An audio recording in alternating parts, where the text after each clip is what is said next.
नमस्कार, आदाब। स्वागत है आपका सियासत टीवी के हिंदी समाचार में। मैं हूं अशर यासिर। सबसे पहले नजर डालते हैं अब तक की हेडलाइंस पर। राहुल गांधी का असम और मणिपुर का दौरा, हिंसा प्रभावित लोगों से की मुलाकात। हेमंत सोरेन ने 45 वोटों से जीता विश्वास मत, झारखंड के सीएम का बीजेपी पर वार।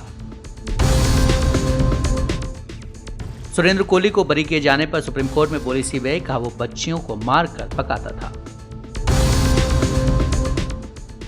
पाकिस्तान को फारूक अब्दुल्ला की नसीहत, का दोस्ती रखेगा तो करेगा तरक्की। केजरीवाल की खास मांग पर दिल्ली हाई कोर्ट ने तुरंत तिहाड़ और ईडी को भेजा नोटिस। पुरानी जड़ों पर लौटी बीएसपी, मायावती ने दिया नया मंत्र, ब्राह्मणों और मुसलमानों से रहेगी दूरी। पीएम मोदी का रूस दौरा, चीन अमेरिका को संदेश। अब समाचार विस्तार से।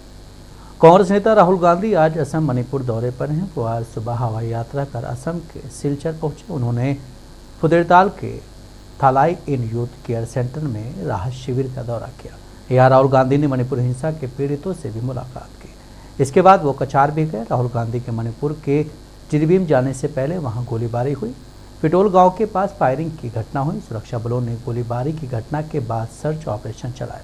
मामले में अब तक 2 लोगों को गिरफ्तार किया गया है। मणिपुर के राजनीतिक पार्टियों से नहीं मिले हैं, सांसदों से नहीं मिले हैं, विधायकों से नहीं मिली हैं, और मणिपुर तो गए ही नहीं, कुछ 4-5 घंटे के लिए भी नहीं गए हैं। और राहुल जी, ये तीसरा दौरा है उनका, और लोगों के साथ संवेदनशील तरीके से ये दिखाना कि आपकी पीड़ा हमारी पीड़ा है, आपकी दर्द हमारी दर्द है। लाखों लोग विस्थापित हुए हैं, सैकड़ों लोग का मौत मारे गए हैं, और तनाव है। समुदायों के बीच में शक का एक वातावरण है। सुप्रीम कोर्ट ने कहा है कॉन्स्टिट्यूशनल मशीनरी, संवैधानिक प्रणाली वहां खत्म हो चुका है और हम राज्य सरकार पर भरोसा नहीं रख सकते।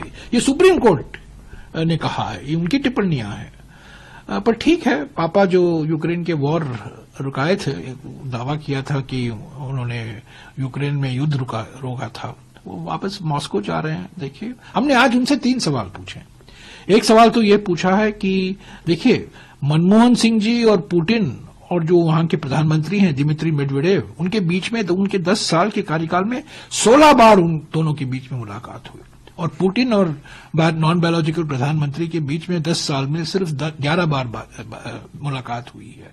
क्या कुछ वातावरण ठंडा हुआ है पुतिन और मोदी के बीच में?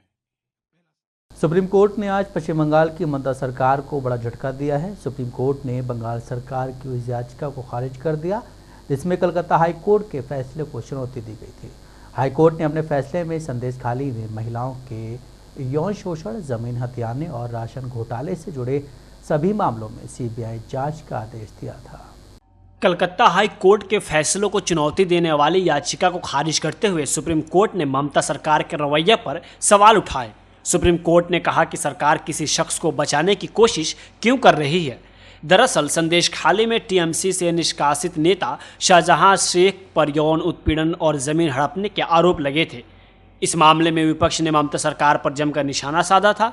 हाई कोर्ट ने सीबीआई जांच के आदेश दिए। ममता बनर्जी ने संदेश खाली मामले में सीबीआई जांच के आदेश के हाई कोर्ट के फैसले को सुप्रीम कोर्ट में चुनौती दी है। इससे पहले इस मामले में सुप्रीम कोर्ट में 29 अप्रैल को सुनवाई हुई थी। तब जस्टिस गवई ने कहा था किसी व्यक्ति को बचाने के लिए राज्य सरकार याचिकाकर्ता के तौर पर क्यों आई है। इस पर ममता सरकार के वकील जयदीप गुप्ता ने कहा था, राज्य सरकार की लगातार कार्रवाई के बावजूद ये कमेंट आया है। ममता सरकार की ओर से पेश वकील अभिषेक मनु सिंघवी ने इस मामले में सुनवाई टालने की मांग की थी। उन्होंने कहा था कि किसी अन्य वजह से ये याचिका लगाई गई है। झारखंड के मुख्यमंत्री हेमंत सोरेन ने आज विधानसभा में विश्वास मत हासिल कर लिया है। विश्वास मत प्रस्ताव के पक्ष में 45 वोट पड़े, वहीं विपक्ष में 0 वोट पड़े। बीजेपी विधायक वोटिंग के दौरान विधानसभा से वॉकआउट कर गए। वोटिंग से पहले विश्वास मत प्रस्ताव पर चर्चा का जवाब देते हुए हेमंत सोरेन ने बीजेपी पर जमकर निशाना साधा। जो प्रस्ताव सदन में रखा था, उस प्रस्ताव पर चर्चा हुई और सत्ता पक्ष और विपक्ष की नीति भी आपके सामने है और मुझे लगता है संवैधानिक प्रक्रियाओं को हम लोगों ने आज 2019 से लगातार अपनी मजबूती से अपना प्रदर्शन किया है और संविधान का पालन किया है। आज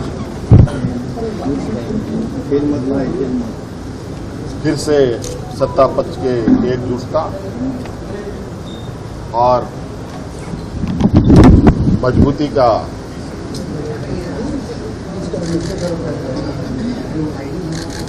परिचय आप सब लोगों को देखने को मिला। मैं अपनी ओर से विधानसभा अध्यक्ष और सत्ता पक्ष के सभी माननीय सदस्यों को धन्यवाद देता हूं। निठारी हत्याकांड मामले में supreme court Allahabad high court द्वारा नौकर सुरेंद्र कोहली को बरी किए जाने का प्रशिक्षण करेगा। इस मामले में उत्तर प्रदेश सरकार और सीबीआई की याचिका पर नोटिस जारी किया गया है। सुप्रीम कोर्ट ने सुरेंद्र कोहली को नोटिस जारी किया और पहले से लंबित मामले के साथ इसे भी जोड़ा है। राज्य सीबीआई की ओर से एजी तुषार मेहता ने कहा है कि वो एक सीरियल किलर है। वकील तुषार मेहता ने कहा कि वो छोटी लड़कियों को बहला फुसला कर ले जाता था और उनकी हत्या कर उनका मांस भी पकाता था। ट्रायल कोर्ट ने मौत की सजा सुनाई थी, इससे पलट दिया गया है। ये वाकई भयानक है। 4 मई को सुप्रीम कोर्ट ने नोएडा के निठारी हत्याकांड में मोनिनंदन सिंह पटेर और सुरेंद्र कोहली को इलाहाबाद हाई कोर्ट द्वारा बरी किए जाने को चुनौती देने वाली याचिका पर उत्तर प्रदेश सरकार सीबीआई से जवाब मांगा था। Justice BR Gavai, justice Satish Chandra Sharma और जस्टिस संदीप मेहता की पीठ ने बरी किए गए आरोपी को भी नोटिस जारी किया। पीठ पीड़ित लड़कियों में से एक के पिता द्वारा दायर अपील पर सुनवाई कर रही थी। इलाहाबाद हाई कोर्ट ने निठारी हत्याकांड से संबंधित कुछ मामलों में पटेर और सुरेंद्र कोहली को बरी कर दिया था। हाई कोर्ट ने निचली अदालत द्वारा उसको दी गई मौत की सजा को पलट दिया था। मुंबई में भारी बारिश पर IMD के निदेशक ने कहा है कि आज सुबह 2 बजे से 6 बजे के बीच लगभग 270 में बारिश दर्ज की गई। अगले 24 घंटों के लिए मुंबई में भारी से बहुत भारी बारिश का ऑरेंज अलर्ट जारी किया गया है। कल के लिए भी बारिश का येलो अलर्ट जारी किया गया है। आपने सही कहा, अभी तक मुंबई में बारिश थोड़ी सी कमी थी, 30 to 40% कम थी, लेकिन कल एक जो ऑफ शोर ट्रफ था वो इंटेंस हो गया और उसके वजह से बहुत अच्छी बारिश हमको रात को 2 बजे से सवेरे 6 बजे तक मिले। ऑलमोस्ट मुंबई में 270 मिलीमीटर बारिश हमें 5-6 घंटे में मिली है और जो मुंबई का जो नॉर्मल होता है वो ऑलमोस्ट कवर हो गया। जो आज तक की बारिश होने वाली थी, मुंबई का जो नॉर्मल है 600 मिलीमीटर, वो कवर होने जा रहा है। सर, आज के लिए कौन सा अलर्ट होगा और कल? मुंबई के लिए हम आज ऑरेंज अलर्ट रख रहे हैं। वो हेवी टू वेरी हेवी आज 24 आवर्स में भी हो सकते हैं और कल जो है हेवी रेनफॉल हो सकते हैं, उसके लिए हम लोग येलो अलर्ट रख रहे हैं। भारत और पाकिस्तान के बीच रिश्ता जग जाहिर है। पाक आए दिन भारत में आतंकी वारदातों को अंजाम देता रहता है, जिसका भारतीय सेना भी जवाब देती है। भारत पाक के रिश्तों को लेकर जमकर राजनीति भी होती है। इसी बीच जम्मू कश्मीर के पूर्व मुख्यमंत्री और नेशनल कॉन्फ्रेंस के नेता फारूक अब्दुल्ला का बयान सामने आया है, जिसमें उन्होंने पाकिस्तान को लेकर कहा है कि पड़ोसी देश को समझना चाहिए कि अगर वो दोस्ती रखेंगे तो दोनों आगे बढ़ेंगे, अगर दुश्मनी रखेंगे तो उनकी तरक्की कमजोर होगी। आज के प्रोग्राम ये प्रोग्राम जो था ये साल हर साल में होता है और इस दिन के लिए जब हम इलेक्शन की मुहिम में यहाँ थे उस वक्त मुझे इन्होंने दावत दी थी कि मेहरबानी करके अगर आपके पास वक्त हो तो 7 तारीख को जुलाई में आप यहाँ तशरीफ लाइए और साथ संगत के साथ बैठ के हम लोग सब प्रार्थना करेंगे देश की बेहतरी के लिए, रियासत की बेहतरी के लिए और हम सब के फ्यूचर के लिए कि फ्यूचर हम सब का अच्छा हो। मैं आया अपने साथ मेरे पार्लियामेंट मेंबर जिनको इन्होंने चुना है यहाँ से वो भी साथ थे, हमारे जो प्रोविंशियल प्रेसिडेंट है रतनलाल गुप्ता जी वो थे और यहाँ एक MLA जो थे जान साहब वो भी थे तो हमने कोशिश की कि हम लोग सब यहाँ पे भाईचारे की बात करें कि भाईचारे से ही हम आगे चलें। और मेरे वालिद का भी यही था, शेर कश्मीर का क्या इरशाद, हिंदू मुस्लिम सिख इतिहाद, उसी पर आज भी हम कायम हैं और आगे भी कायम रहें।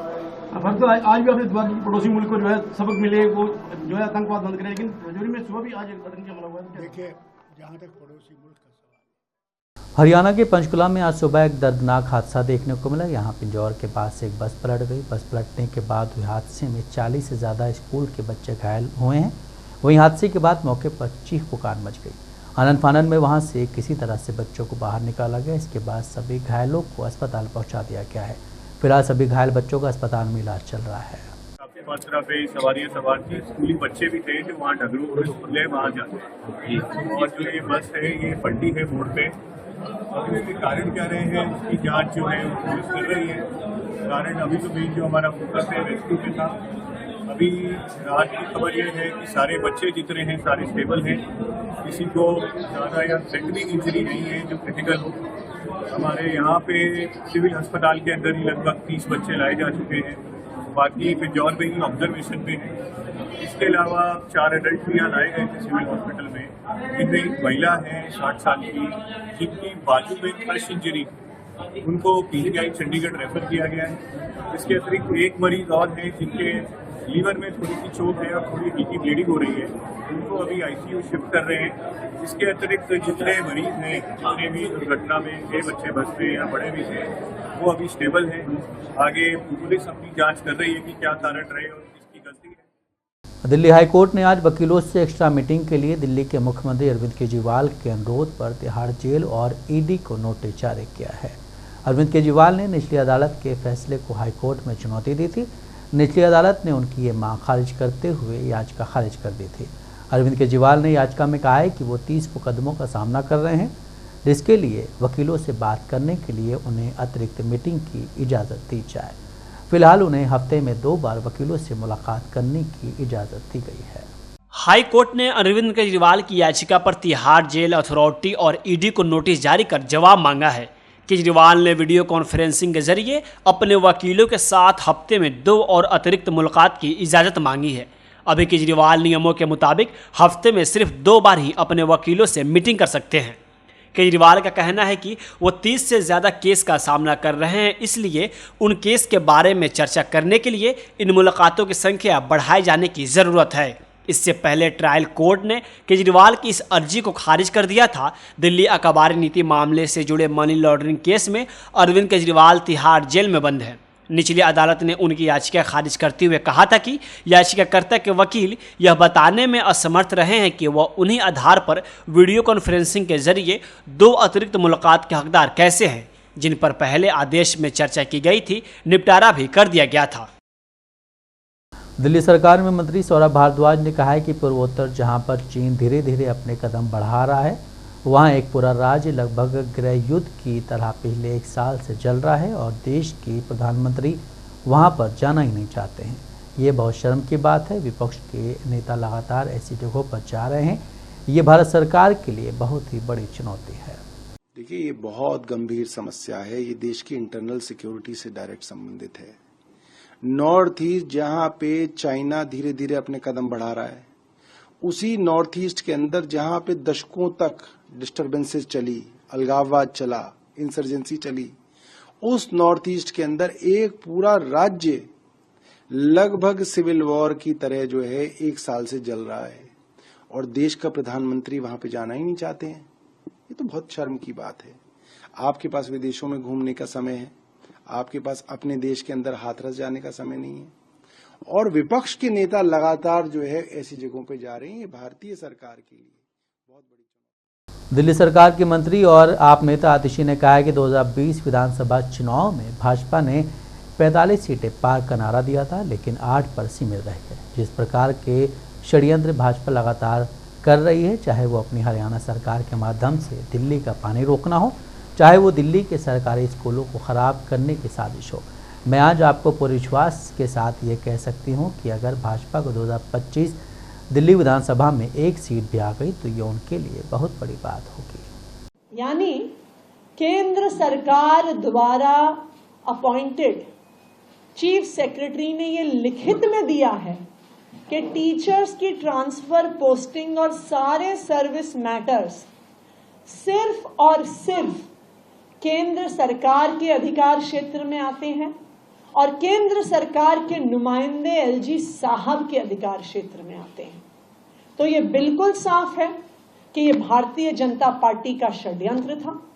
लेकिन जब उन्हें समझ में आया कि इस षड्यंत्र के खिलाफ आम आदमी पार्टी लड़ती रहेगी, तो वो अपने घड़ियालू आंसू बहाने के लिए एलजी साहब के पास गए और उसके बाद बाहर आके झूठ बोल रहे हैं, जबकि सारे कागजात उनके ही अपॉइंटेड अफसरों द्वारा लिखित कागजात ये दिखा रहे हैं कि ट्रांसफर पोस्टिंग केंद्र सरकार द्वारा की गई, उनके एलजी साहब द्वारा की गई और एलजी साहब के आदेश द्वारा की गई। मैं तो उनसे ये भी पूछूंगी, अगर एलजी साहब के पास पावर नहीं थी ट्रांसफर की और हमारे पास पावर थी, तो एलजी साहब ने ट्रांसफर ऑर्डर वापस लेने का आदेश कैसे दे दिया? उसकी पावर उनके पास कहां से आ गई? देखिए, जो सच्चाई होती है ना, उसमें बहुत ताकत होती है। सच्चाई आखिरकार पूरे देश के सामने, पूरी दुनिया के सामने आ ही जाती है। और भारतीय जनता पार्टी का ये षड्यंत्र, दिल्ली के सरकारी स्कूलों को तबाह करने का षड्यंत्र, आज देश के सामने आ गया। लोकसभा चुनाव में बीएसपी के हार के बाद अब यूपी उपचुनाव से पहले संगठन स्तर पर बदलाव की तैयारी शुरू हो गई है। बीते दिनों हुई बैठकों के बाद अब फैसले पर अमल करने की तैयारी शुरू हो गई है। सूत्रों की माने तो 2024 के चुनाव से सबक लेकर बीएसपी अब दलितों और पिछड़ों को जोड़ने के साथ ही उन्हें प्राथमिकता देने में लगी हुई है। दलितों और पिछड़ों को जोड़ने के लिए कमेटी के गठन में ब्राह्मणों और मुसलमानों को लगभग दूर रखा जाएगा। हालांकि इसका संकेत मायावती ने बीते लोकसभा चुनाव में हार के बाद ही दे दिया था। तब उन्होंने कहा था, बीएसपी का खास अंग मुस्लिम समाज जो पिछले कई चुनावों में वे इस बार की लोकसभा आम चुनाव में उचित प्रतिनिधित्व देने के बावजूद भी बीएसपी को ठीक से नहीं समझ पा रहा है। तब उन्होंने कहा था कि अब ऐसी स्थिति में आगे इनको काफ़ी सोच समझकर ही चुनाव में पार्टी द्वारा मौका दिया जाएगा, ताकि आगे पार्टी को भविष्य में इस बार की तरह भयंकर नुकसान ना हो। लेकिन अब बीएसपी उस पर अमल भी करती हुई नजर आ रही है। इसके लिए पार्टी ने तैयारी कर ली है। बीएसपी ने इसके लिए मंत्र भी दिया है, जड़ों की तरफ लौटो। सूत्रों की माने तो आकाश आनंद की आक्रामकता बनी रहेगी। पार्टी को लगता है कि बीच चुनाव में आकाश को प्रचार से हटाना गलत रहा है। पार्टी ने इस फैसले को सुधारते हुए बीते दिनों आकाश आनंद को उनके दोनों ही अहम पद वापस कर दिए। यूपी के हाथरस में भगदड़ की घटना पर भारतीय किसान यूनियन के नेता राकेश टिकैत ने कहा है कि दुखद दुर्घटना है। पीड़ित परिवारों का एक ही सहारा है कि उन्हें आर्थिक मदद मिलनी चाहिए। हमारी मांग है कि मरने वालों के पीड़ित परिवारों को कम से कम 50 लाख रुपए तक का मुआवजा दिया जाना चाहिए। देखो, परिवारों की मुलाकात हुई, दुखद घटना है। अब इसका एक ही परिवार का सहारा है कि इनको आर्थिक मदद मिलनी चाहिए। 1-2 लाख रुपए से कुछ नहीं होता। हमारी यही कि 50 लाख रुपया एक सदस्य को मिल जाए जिसकी डेथ हुई, ये हमने कहा है। कांग्रेस सांसद राहुल गांधी के मणिपुर दौरे पर आरजेडी नेता मनोज झा ने कहा है कि मणिपुर के लोग अपने प्रधानमंत्री को अपने बीच देखना चाहते हैं। 1.25 साल से मणिपुर दहक रहा है, कितनी जानें चलेगी, कैसे दृश्य हमने देखे और प्रधानमंत्री की ओर से जिक्र तक नहीं होता है। प्रधानमंत्री जी को इस बात का एहसास होना चाहिए कि किसी ने उन्हें वोट दिया हो या न दिया हो, वो तो देश के प्रधानमंत्री हैं। नहीं, देखिए, आप इसको इतना कमतर मत करिए कि कांग्रेस की ओर से बयान आता है। मणिपुर के लोग क्या कह रहे हैं ये सोचना चाहिए ना। मणिपुर के लोग, आप हटा दीजिए कांग्रेस, बीजेपी, फलाना ढिमकाना। मणिपुर के लोग अपने पीएम को अपने बीच देखना चाहते हैं। 1.25 साल से दहक रहा है, कितनी जानें चली गई, कैसे विजुअल्स हमने देखे, और प्रधानमंत्री जी की तरफ से जिक्र नहीं होता। हम लोग जब वॉकआउट कर गए तो कुछ बोले, वो भी सत्य के आधार पर नहीं था। तो प्रधानमंत्री जी, इस बात का उनको एहसास करना होगा, किसी ने वोट दिया या ना दिया, देश के तो प्रधानमंत्री आप ही हैं। वोट ना देने वालों का कोई अलग प्रधानमंत्री नहीं होता है। उसकी पीड़ा को अगर आप इम्पैथी के साथ समझते हुए इंटरवीन नहीं करते तो ये कलंक की तरह लगता है। भारतीय जनता पार्टी के केंद्रीय मंत्री गिरिराज सिंह ने कांग्रेस नेता राहुल गांधी के मणिपुर दौरे को राजनीतिक दौरा करार दिया है। उन्होंने कहा है कि वो मणिपुर के हालात बिगाड़ने जा रहे हैं। केंद्रीय मंत्री गिरिराज सिंह ने कहा है कि कुछ लोगों को राजनीतिक यात्रा करने की आदत हो गई है, लेकिन जब पश्चिम बंगाल में सरेआम महिलाओं को सड़क पर पीटा जाता हो तो राहुल गांधी की उस पर जुबान नहीं खुलती और न ही वो उस पर कोई बयान देते हैं। जब मणिपुर के हालात सुधर रहे हैं तो हालात बिगाड़ने के लिए वो वहाँ जा रहे हैं। देखिए, कुछ लोगों को पॉलिटिकल टूर करने की आदत हुई है, लेकिन जब बंगाल में शरेआम हिंदू महिलाओं को सड़क पे पीटा जाता हो, शरिया कानून के हिसाब से न उस पे जुबान खुलती है युवराज की, न कोई बयान देते हैं। पॉलिटिकल जब वहां के हालात सुधर रहे हैं तो उस हालात को बिगाड़ने जा रहे हैं। लोकसभा चुनाव के बीच कांग्रेस छोड़कर बीजेपी में गए राजनिवास रावत ने केंद्रीय मंत्री पद की शपथ ले ली है। इस बीच गफलत की वजह से उन्होंने 2 बार शपथ ली। पहली बार उन्हें राज्य मंत्री के पद की शपथ ली, इसके बाद उन्होंने कैबिनेट मंत्री की शपथ ली। इस पर उन्होंने कहा है कि मैं मुख्यमंत्री और पूरी पार्टी का धन्यवाद करता हूं। मुझे जो भी काम दिया जाएगा मैं उसका पूरी निष्ठा के साथ निर्वहन करूंगा।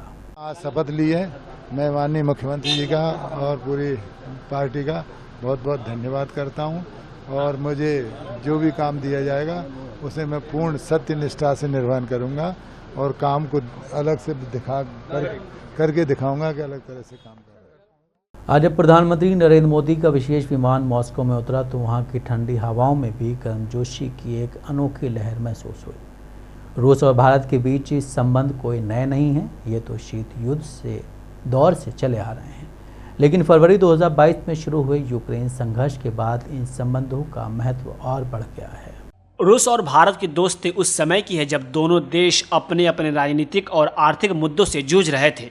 शीत युद्ध के दौरान जब दुनिया 2 धड़ों में बटी हुई थी, तब भारत और रूस ने एक दूसरे का साथ निभाया। मौजूदा समय में जब पश्चिमी देशों ने रूस पर प्रतिबंध लगाए हैं, तो भारत और चीन जैसे देश रूस के बड़े तेल खरीदार बनकर उभरे हैं। यह स्थिति रूस के लिए भारत की रणनीतिक महत्ता को दर्शाती है। प्रधानमंत्री मोदी के नेतृत्व में भारत ने यूक्रेन संघर्ष पर एक संतुलित नीति अपनाई है। भारत ने इस संघर्ष का शांतिपूर्ण समाधान निकालने की वकालत की है और रूस की आलोचना करने से भी परहेज किया है। यह नीति भारत को अपने विदेशी नीतिगत हितों को संतुलित करने में मदद करती है, बिना किसी पक्ष को नाराज किए। रूस और भारत के संबंधों को नई चुनौतियों का सामना करना पड़ रहा है, क्योंकि रूस और चीन के बीच की दोस्ती बढ़ रही है, जो भारत का मुख्य प्रतिद्वंदी है। इस त्रिकोणीय रिश्ते की जटिलता तब और साफ हो गई जब पीएम मोदी ने शंघाई सहयोगी संगठन यानी एससीओ के शिखर सम्मेलन में शामिल होने के बजाय अपने विदेश मंत्री को कजाकिस्तान के अस्ताना में हुई बैठक में भेजा। इस बैठक में रूसी राष्ट्रपति पुतिन और चीनी राष्ट्रपति शी जिनपिंग भी शामिल थे। हिंदी समाचार यहीं समाप्त होता है। मुझे दें इजाज़त। बाकी खबरों के लिए आप बने रहें सियासत टीवी के साथ।